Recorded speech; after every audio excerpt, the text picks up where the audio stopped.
कृष्ण मित्रों, स्वागत है आपका आपकी अपनी चैनल श्रीजी सत्संग में। आज हम सुनेंगे अक्षय तृतीया का महत्व एवं उसकी कथा।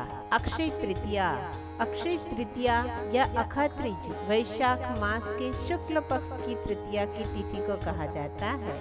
पौराणिक ग्रंथों के अनुसार इस दिन जो भी शुभ कार्य किया जाता है उसका अक्षय फल मिलता है।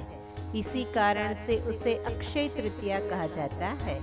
वैसे तो सभी 12 महीनों की शुक्ल पक्षीय तृतीया शुभ होती है, किंतु वैशाख माह की यह तिथि स्वयं सिद्ध मुहूर्तों में मानी जाती है, इसलिए इस दिन को अक्षय बनाया गया है। उसका महत्व सुनते हुए अक्षय तृतीया का सर्वसिद्ध मुहूर्त के रूप में भी विशेष महत्व है।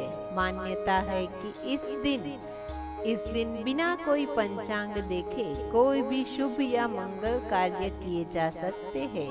विवाह, गृह प्रवेश, वस्त्र आभूषण की खरीदारी, घर, भूखंड, वाहन आदि की खरीदारी के संबंध में कार्य किए जाते हैं। नवीन वस्त्र आभूषण आदि धारण करने और नई संस्था स्थापन के लिए भी आज का दिन आवश्यक माना गया है। अक्षय तृतीया के दिन सुबह ब्रह्म मुहूर्त में उठकर समुद्र या गंगा स्नान करने के बाद भगवान विष्णु की शांत चित्त होकर पूजा करनी चाहिए। नैवेद्य में जौ या गेहूं का सत्तू, ककड़ी और चने की दाल अर्पित किया जाता है। तत्पश्चात फल, फूल, बर्तन तथा वस्त्र आदि का दान करके ब्राह्मणों को दक्षिणा दी जाती है। ब्राह्मणों को भोजन करवाना कल्याणकारी समझा गया है। मान्यता है कि इस दिन सत्तू अवश्य खाना चाहिए। नए वस्त्र और आभूषण पहनने चाहिए।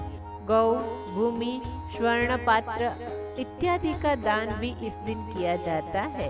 यह तिथि वसंत ऋतु के अंत और ग्रीष्म ऋतु का प्रारंभ का दिन है, इसलिए इस तृतीया के दिन जल से भरे घड़े, कुम्हड़े, पंखे, खड़ाऊ, छाता, चावल, नमक, घी, खरबूजा, ककड़ी, चीनी, साग, इमली, सत्तू आदि गर्मी में लाभकारी वस्तुओं का दान पुण्यकारी माना गया है।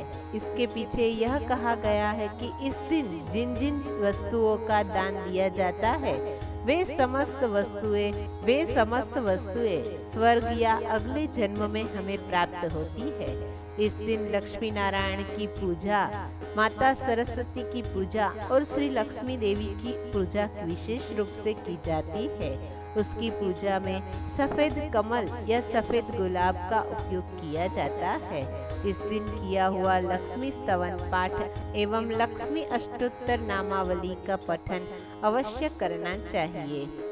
तो आइए सुनते हैं अक्षय तृतीया की पौराणिक व्रत कथा।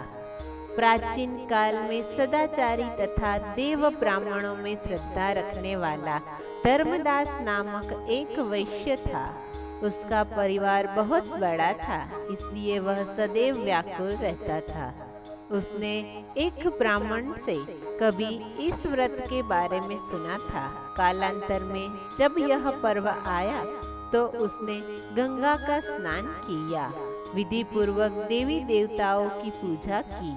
गोले के लड्डू, पंखा, जल से भरे घड़े, जौ, गेहूं, नमक, सत्तू, दही, चावल, गुड़, सोना, वस्त्र आदि दिव्य वस्तुएं ब्राह्मणों को दान दी। स्त्री के बार बार मना करने पर भी, कुटुंबी जनों से चिंतित रहने तथा बुढ़ापे के कारण अनेक रोगों से पीड़ित होने पर भी वह अपने धर्म, कर्म और दान पुण्य से विमुख न हुआ।